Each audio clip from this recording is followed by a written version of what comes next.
முதுகலை ஆசிரியர் தேர்வுக்கு தயாராகி வரக்கூடிய உங்கள் அனைவருக்கும் என்னுடைய இனிய வணக்கம். நாம் எஜுகேஷ்னல் சைக்காலஜி முதுகலை ஆசிரியர் தேர்வுக்கான அந்த சிலபஸில் ஏற்கனவே சாப்டர் 4 and 5 ரெண்டும் நம்ம பார்த்துட்டு இப்போ சாப்டர் 6 அதை தொடர்ந்து பார்த்துக்கிட்டு இருக்கோம். ஸோ இன்னும் ஒரு வீடியோ இல்லைனா 2 வீடியோவில் அந்த சாப்டர் 6 நம்ம கம்ப்ளீட் பண்ணிடுவோம். அதோடு சேர்ந்து நம்ம 1 மார்க் குவிஸ் ஆன்லைன் குவிஸும் கொடுத்துருந்தோம்.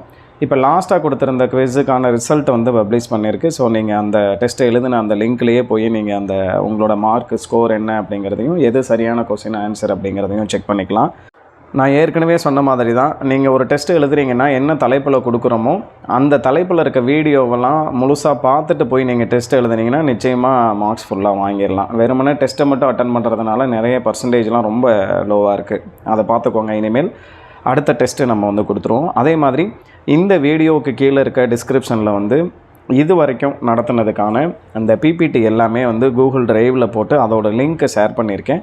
ஸோ நீங்கள் அதில் போய்ட்டு அந்த பிபிடியை நீங்கள் டவுன்லோட் பண்ணி நீங்கள் ப்ரிப்பேர் பண்ணிக்கலாம். ஸோ இன்றைக்கி என்ன டாபிக் பார்க்குறோம் அப்படிங்கிறத நம்ம கிளாஸ்க்குள்ளே போகலாம்.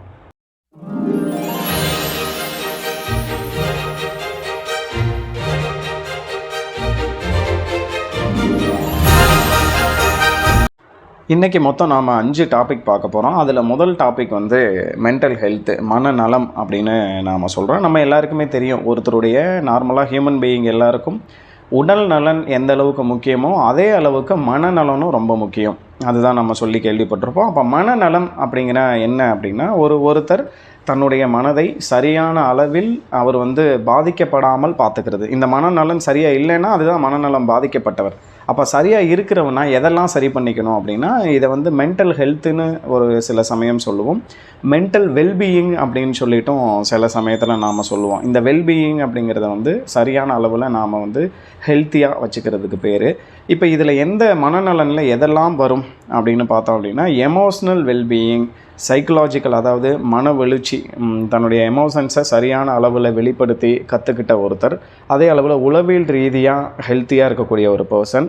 சோசியல் வெல்பீயிங், சமூக உறவுகளை சரியான அளவில் அவங்களோட தொடர்பு படுத்தி அவங்களுக்கு சரியான பதிலை சொல்லி அவர்களை சரியாக ஒத்துப்போகி இருக்கிறது எல்லாமே அது. அதுக்கப்புறம் காப்பிங் வித் ஸ்ட்ரெஸ்ஸு, மென்டல் டிஸார்டர்ஸ்லாம் எதுவும் இல்லாமல் தன்னுடைய அழுத்தங்கள் எல்லாத்தையும் சரியான அளவில் ஹேண்டில் பண்ணிகிட்டு இருக்கக்கூடிய ஒருத்தரை தான் நாம் மனநலன் மிக்கிறவராக நாம் சொல்லுவோம். அதை தான் இங்கே நம்ம சொல்லியிருக்கோம். வாழ்க்கை சூழ்நிலையின் பல்வேறு அழுத்தங்களுக்கும் வெற்றிகரமாக பொருந்தி போகும் திறன் அப்படின்னு சிம்பிளாக சொல்லிட்டாங்க. எல்லாத்துக்கும் அட்ஜஸ்ட் பண்ணி பொருந்தி போய் ஸ்ட்ரெஸ்ஸை ஏற்றிக்காமல் ஃப்ரீ மைண்டடாக இருக்கிற அவங்கள என்ன சொல்கிறோம் அப்படின்னா மென்டல் ஹெல்த்து அப்படின்னு சொல்லி நம்ம சொல்கிறோம். இதை ஸ்டேட் ஆஃப் பேலன்ஸ் அப்படின்னு சொல்கிறாங்க இங்கிலீஷில். That enables individuals to realize their potential, learn effectively and contribute to their community அப்படின்னு சொல்கிறேன். இது ஒரு விஷயம். நல்ல அவங்க பேலன்ஸ் பண்ண கற்றுக்கிட்டு தன்னுடைய திறனை தெரிஞ்சு அதுக்கு தகுந்த மாதிரி இந்த சமூகத்தோடு ஒத்து போகிறது மென்டல் ஹெல்த்து, மனநலம் அப்படின்னு சொல்கிறோம்.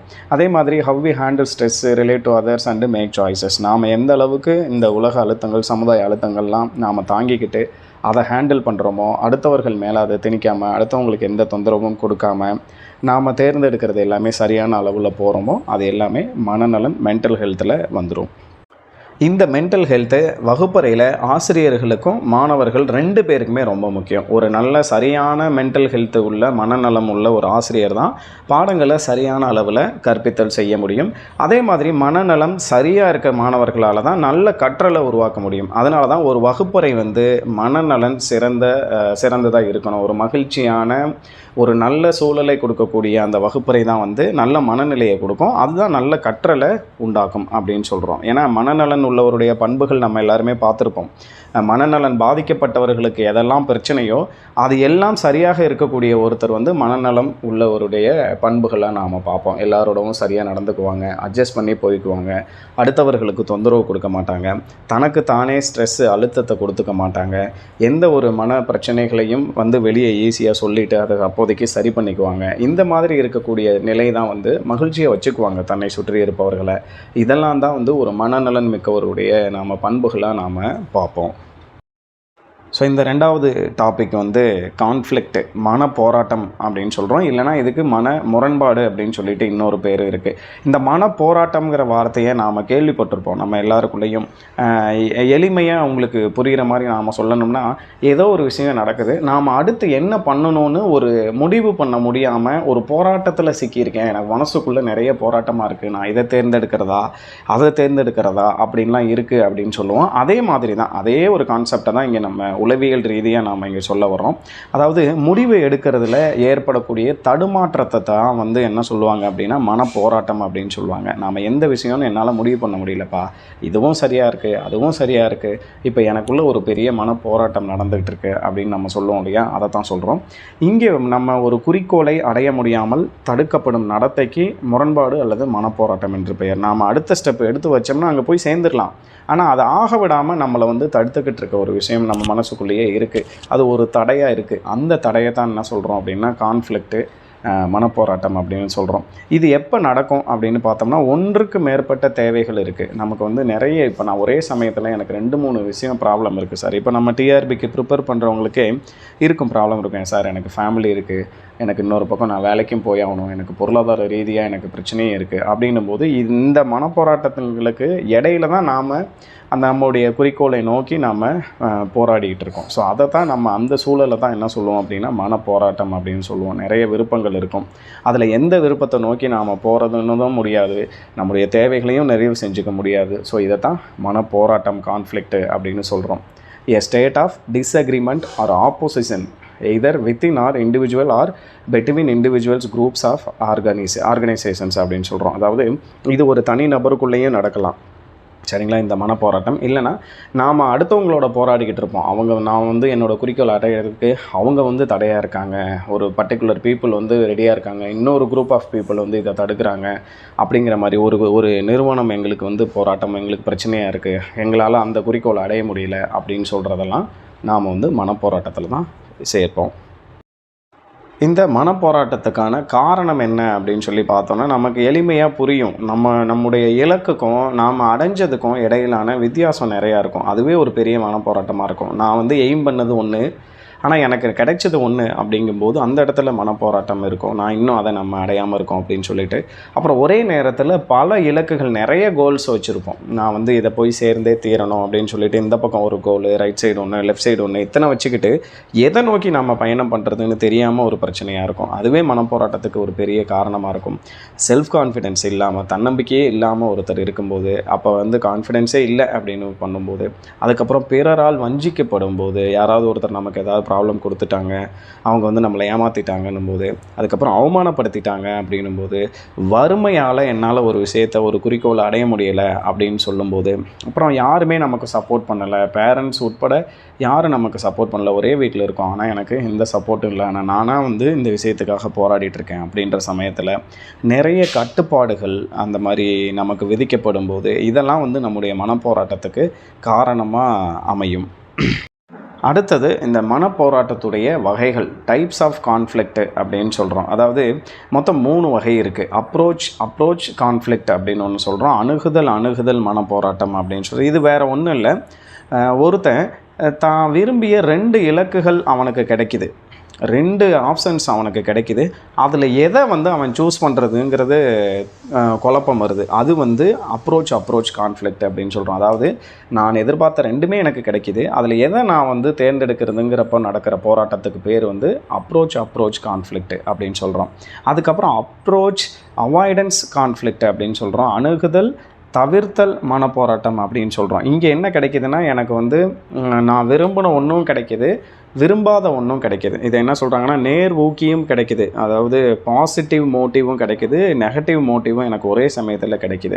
அப்போ வந்து 2மே என்ன ஆகுதுன்னா எனக்கு ஒரு மனப்போராட்டம், நான் எதை வந்து பார்க்குறது அப்படிங்கிற ஒரு மனப்போராட்டம் கிடைக்கிது. இப்போ இதுக்கு எக்ஸாம்பிள் என்ன சொல்லலாம் அப்படின்னா, நான் படிச்சுட்ருக்கேன், எக்ஸாமுக்கு நல்லா ப்ரிப்பேர் பண்ணிகிட்ருக்கேன், எனக்கு அது ரொம்ப பிடிக்கும். ஸோ இது வந்து என்னுடைய பாசிட்டிவ் சைடு.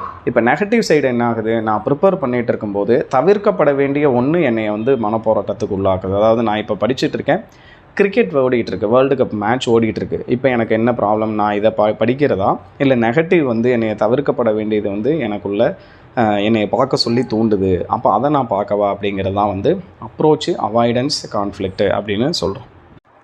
அடுத்தது வந்து அவாய்டன்ஸ் கான்ஃப்ளிக்ட். அதாவது தவிர்த்தல் மனப்போராட்டம். இது எதிர் ஊக்கிகள் எல்லாமே சம வலிமையோட எல்லாமே எனக்கு நெகட்டிவ் தான்.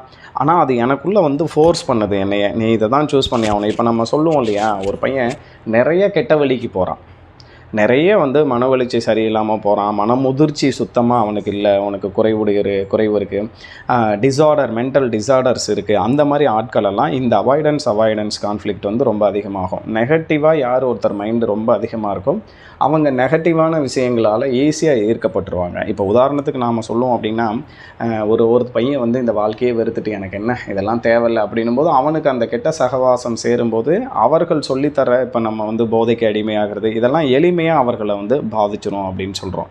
இதுதான் வந்து அவாய்டன்ஸ் கான்ஃப்ளிக்ட். இது பாதிக்கும்போது அதுக்குள்ளே அவன் மன போராட்டமாக இருக்கான். என்ன பண்ணுறான்? எனக்கு வந்து நெகட்டிவாக நிறைய விஷயம் நடந்துருச்சு, எல்லாமே எதிர் ஊக்கிகளாக நெகட்டிவ் மோட்டிவேஷனாக எனக்குள்ளே இருக்குது அப்படின்னு சொல்லும்போது அந்த சமயத்தை தான் நாம் என்ன சொல்லுவோம் அப்படின்னா தவிர்த்தல் மன போராட்டம்னு சொல்லுவோம்.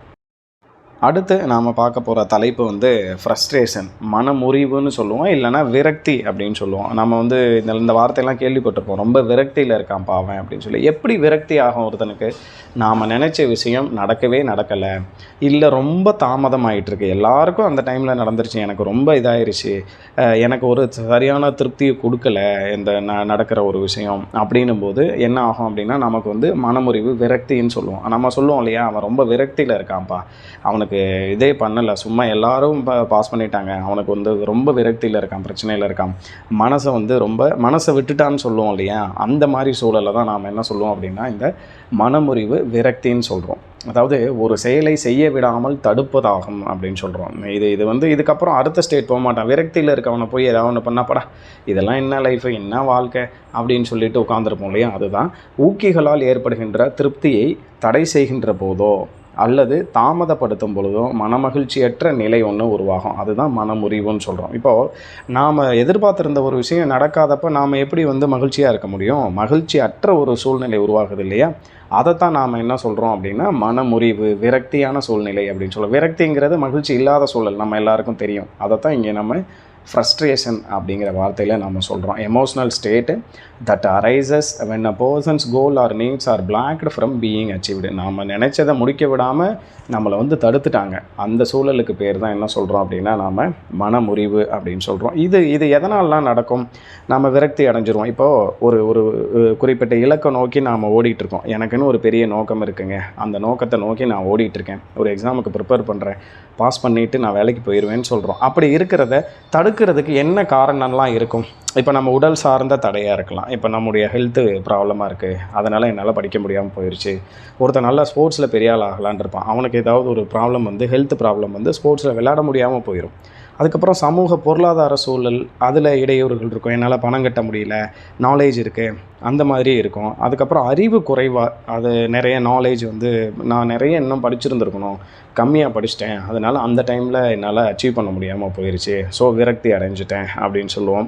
அதுக்கப்புறம் பேரண்ட்ஸு, டீச்சர்ஸு இவங்களோட அதிகார மனப்பான்மையெல்லாம் இருந்திருக்கும். அவங்க வந்து சொல்லியிருக்காங்க, இவங்க இப்படி சொல்கிறாங்க, என்னால் அதனால் சுத்தமாக அதை அக்செப்ட் பண்ணிக்க முடியலை அப்படின்ற சூழல்லாம் இருக்கும். ஸோ இதைத்தான் என்ன சொல்கிறோம் அப்படின்னா ஃப்ரஸ்ட்ரேஷன், மனமுறிவு அப்படின்னு நாம் சொல்கிறோம். அடுத்த தலைப்பு வந்து அட்ஜஸ்ட்மெண்ட்டு, பொருத்தப்பாடு அப்படின்னு சொல்கிறோம். அதாவது நாம் இப்போ வந்து அட்ஜஸ்ட்மெண்ட்டான ஒரு ஆளுப்பா அவரு, அதெல்லாம் அட்ஜஸ்ட் பண்ணிக்கலாம்ப்பா, ஒன்றும் பிரச்சனை இல்லை, இவரெல்லாம் பொருந்தி போய்க்குவாங்க, சொல்கிறத அக்செப்ட் பண்ணிக்குவாங்க, சமூகத்துக்கு தகுந்த மாதிரி ஏற்றுக்குவாங்க அப்படின்னு சொல்லுவோம் இல்லையா. அதைத்தான் நாம் அட்ஜஸ்ட்மெண்ட் அப்படின்னு சொல்கிறோம். இதை இன்னும் சுருக்கமாக என்ன சொல்கிறாங்க அப்படின்னா சூழ்நிலைக்கு ஏற்ப இணக்கம் கொள்வது வந்து பொருத்தப்பாடு. நம்ம எந்த சூழலோ அந்த சூழலுக்கு தகுந்த மாதிரி நான் நடந்துக்கிறேன்ப்பா அப்படின்னு சொல்கிறோம். நம்ம இன்னும் சொல்லணுன்னா அடாப்ட் ஆகிக்கிறோன்னு சொல்லுவோம் இல்லையா, எல்லா சிச்சுவேஷனுக்கும் நம்ம வந்து அடாப்ட் ஆகிக்கணும்ப்பா அப்படின்னு சொல்லுவோம் இல்லையா, அதை தான் வந்து அட்ஜஸ்ட்மெண்ட்டு அப்படின்னு சொல்கிறோம். ஸோ சமூக தேவைகளுக்கும் சூழ்நிலைகளின் யதார்த்த நிலைகளுக்கும் இடையே ஒரு சமரச போக்கை மேற்கொண்டு பொருத்தி வாழ்வது. எந்த இடத்துக்கு போகிறோமோ அந்த இடத்துக்கு தகுந்த மாதிரி நான் என்னை மாற்றிக்கிட்டு நான் வாழ்ந்துட்டு போகிறேன்ப்பா அப்படின்னு சொல்லுவோம் இல்லையா, அதை தான் வந்து நாம் அட்ஜஸ்ட்மெண்ட்டு, பொருத்தப்பாடு அப்படின்னு நம்ம சொல்கிறோம். A person's ability to adapt to changes and maintain a balance in their physical, social and occupational environment. இது எங்கேயா இருந்தாலும் சரி, உடல் ரீதியாக தன்னை மாற்றிக்கணும். என்ன கிடைக்குதோ அதை சாப்பிட்ற அளவுக்கு அதுக்கு தகுந்த மாதிரி, சமூக ரீதியாக எந்த சூழலில் நம்ம இந்த சமூகத்தோடு வாழ்கிறோமோ அந்த சமூகத்துக்கு தகுந்த மாதிரி நம்மளை மாற்றிக்கிறது. அது இல்லாமல் அடுத்தது ஆக்குபேஷனல், நம்ம எங்கே ஒர்க் பண்ணுறோமோ அந்த ஒர்க் பண்ணுற சூழலுக்கு ஏற்ற மாதிரி நம்ம மாற்றிக்கணும். நான் வந்து இல்லை எப்போவுமே இப்படி தான் இருப்பேன் அப்படின்னா நாம் வந்து மால் அட்ஜஸ்ட்மெண்ட்டாக போயிடுவோம், அதாவது பொருத்த பாடின்மையாக போயிடுவோம். இப்போ இந்த பொருத்தப்பாடு, இந்த அட்ஜஸ்ட்மெண்ட்டுங்கிறது சமூகத்தோடையும் உடல் ரீதியாகவும் நாம் இருக்கிற வாழ்கிற சூழ்நிலைக்கு தகுந்த மாதிரியும் நாம் நடந்துக்கலை அப்படின்னா அதுக்கு பேர் தான் என்ன சொல்லுவாங்கன்னா மால் அட்ஜஸ்ட்மெண்ட் அப்படின்னு சொல்கிறோம். பொருத்தப்பாடு இன்மை அப்படின்னு சொல்லுவோம். சரிங்களா? ஒரு டிசிப்ளினாக இல்லாமல் இருக்கிறது, திருடுறது, கூச்சம் கொண்டு இருக்கிறது, நடத்தையில் இருக்கக்கூடிய பிரச்சனைகள், இதெல்லாம் மால் அட்ஜஸ்ட்மெண்ட்டு. இதெல்லாம் எப்போ நடக்கும் அப்படின்னா அட்ஜஸ்ட்மெண்ட் இல்லாத சூழலில் அவங்களுக்குள்ள மால் அட்ஜஸ்ட்மெண்ட் ஆனது நடக்கும். அடுத்த கடைசியான தலைப்பு வந்து டிஃபென்ஸ் மெக்கானிசம், தற்காப்பு நடத்தை அப்படின்னு நம்ம வந்து இதை சொல்கிறோம். இந்த தற்காப்பு நடத்தை அப்படின்னா என்னென்னா, இதுக்கு முன்னாடி நாம் பார்த்தோம் இல்லையா, ஃப்ரஸ்ட்ரேஷன், அந்த கான்ஃப்ளிக்ட்டு, இதெல்லாம் நாம் பார்த்ததெல்லாம், இது மாதிரியான விஷயங்கள்லாம் நமக்கு ஏற்படாமல் நம்மளே நாம் கொஞ்சம் கொஞ்சம் மாற்றிக்கிற அந்த ஒரு ஸ்ட்ராட்டஜிக்கு பேர் தான் என்ன அப்படின்னா தற்காப்பு நடத்தை அப்படின்னு சொல்கிறோம். இங்கே என்ன சொல்கிறாங்கன்னு பாருங்கள். மனப்போராட்டம், மன இறுக்கம், பதற்றம் இவற்றிலிருந்து விடுபட கையாளப்படும் யுக்திகளே தற்காப்பு நடத்தை அப்படின்னு சொல்கிறோம். இது வந்து அன்கான்சியஸ் ஸ்டேஜில் இருக்கிறது, அதான் நனவிழி நிலையில் இருப்பது. வேறு ஒன்றும் இல்லை. இப்போ நம்ம சின்ன வயசில் கேள்விப்பட்டிருப்போம், நம்ம பயமாக இருக்கோம், ரொம்ப பயமாக இருக்குது. நாம் பயத்தை மறைக்கிறதுக்காக என்ன பண்ணுவோம்னா நம்ம ஒரு பாட்டு பாடிக்குவோம். எங்கேயாவது நடந்து போகும்போது வேறு ஏதாவது ஒரு விஷயத்தை நினைப்போம். இன்னும் சொல்லப்போனால் ஒரு ஊசி நமக்கு போட போகிறாங்க, ஊசி போடுறது வலிக்குங்கிற ஒரு பயம் இருக்கும். நம்மளை சொல்லுவாங்க, நீங்கள் அந்த இதை வந்து ஒரு பச்சை கலரை பாருங்கள் அப்படின்னு நம்மளை சொல்லுவாங்க. அப்படின்னா சொல்கிறது என்னென்னா இதிலேருந்து ஒரு சின்ன டைவர்ஷன் நமக்கு தேவைப்படுது. அந்த மாதிரி நம்மளை பாதிக்கக்கூடிய காரணிகளாக இருக்கக்கூடிய பதற்றத்தினால பாதிப்போம், பயத்தினால பாதிக்கப்படும், மனப்போராட்டம் நம்ம மனசை ரொம்ப பாதிச்சிடும், உடல் ரீதியாகவும் நம்மளை பிரச்சனைக்கு உண்டாக்கிடும். இதெல்லாம் வராமல் இருக்கிறதுக்காக நாம் சின்ன சின்ன ஸ்ட்ராட்டஜிஸ், ஏதாவது ஒரு ஐடியாஸ் பண்ணி நம்ம இதிலிருந்து விலகிக்கிறோம். ஸோ அந்த நடத்தைக்கு பேர் தான் என்ன அப்படின்னா டிஃபென்ஸ் மெக்கானிசம். இப்போ நம்மளை எல்லோரும் சொல்லுவாங்க, ரொம்ப ப்ரெஷராக இருந்தால் ஏதாவது ஒரு பாட்டு கேளு, இல்லை ஒரு படத்துக்கு போயிட்டு வா, இங்கேயே இருந்தோன்னா ரொம்ப அது கஷ்டமாகவே அதையே நினச்சிக்கிட்டு இருப்போம் அப்படின்னு நம்மளை மாற்றுவாங்க இல்லையா, அதுக்கு பேர் தான் தற்காப்பு நடத்தை அப்படின்னு சொல்லுவோம். இது வந்து ஒருத்தருடைய அன்கான்சியஸ் ஸ்டேஜில் தானாகவே நடக்கிறது. நமக்கு நாமளாகவே மேற்கொண்டுக்குவோம். என்ன பண்ணோம்னா ரொம்ப இதாக இருக்கா, அதுலேயே இல்லாமல் நாம் ஏதாவது பண்ணிக்கலாம் அப்படின்னு சொல்லிட்டு கொஞ்சம் சேஞ்ச் ஆகிறது தான் வந்து டிஃபென்ஸ் மெக்கானிசம் சொல்கிறோம். ஸோ அதை தான் இங்கே இங்கிலீஷ்லேயும் நம்ம சொல்லியிருக்கிறது. Unconscious psychological strategies used to protect oneself from anxiety or distress arising from unacceptable thoughts, feelings or impulses ன்னு சொல்கிறோம். நம்ம விரும்பத்தகாத ஏதாவது ஒன்று நடக்கும்போது, அந்த சிந்தனைகள் எழும்போது அதை மாற்றிக்கிறதுக்கு நமக்கு நாமளே செஞ்சுக்கிறது தான் வந்து என்ன அப்படின்னா டிஃபென்ஸ் மெக்கானிசம், தற்காப்பு நடத்தை அப்படின்னு நம்ம சொல்கிறோம். ஸோ இதோட இன்றைக்கான டாபிக்ஸ் ஓவர். ஸோ பேலன்ஸ் இருக்கிற டாபிக்ஸ் இன்னொரு 1 or 2 வீடியோஸில் நம்ம வந்து இந்த சாப்டரை முடிச்சுருவோம். இந்த சாப்டருக்கான மொத்தமாக சேர்த்து ஒரு டெஸ்ட்டும் நாம் வந்து கண்டக்ட் பண்ணிடுவோம். தேங்க்யூ.